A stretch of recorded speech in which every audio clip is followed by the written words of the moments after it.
Police বাহিনীর বিভিন্ন সমস্যা সমাধানে 5টি সিদ্ধান্ত নেওয়া হয়েছে। প্রধান উপদেষ্টা, স্বরাষ্ট্র উপদেষ্টা ও সংশ্লিষ্টদের সঙ্গে অনুষ্ঠিত বৈঠকে পুলিশের কল্যাণে এই সিদ্ধান্ত নেওয়া হয়।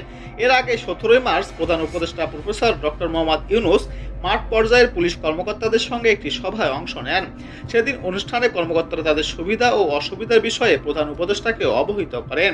তারই ধারাবাহিকতায় পুলিশের সমস্যা সমাধানে বৈঠক করেন প্রধান উপদেষ্টা।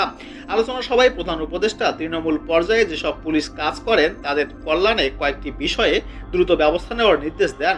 এর মধ্যে আছে ঝুঁকি ভাতার প্রচলিত সিলিং তুলে দেওয়ার বিষয়টি বিবেচনা করা, পুলিশের জন্য নতুন 364টি পিক আপ এবং 140টি প্রিজন ভ্যান কেনার উদ্যোগ নেওয়া, পুলিশের চলমান নির্মাণ প্রকল্পের মধ্যে যেগুলোর কাজ 70% নিচে সম্পন্ন হয়ে আছে সেগুলোর অর্থ ছাড় করা, ভাড়াকৃত ভবনে অবস্থিত 65টি থানার জমি অধিগ্রহণের জন্য অর্থ ছাড় করা, পুলিশের এসআই ও এএসআই র্যাঙ্কের মোটরসাইকেল কেনার জন্য সুদমুক্ত ঋণের বিষয়টি বিবেচনা করা,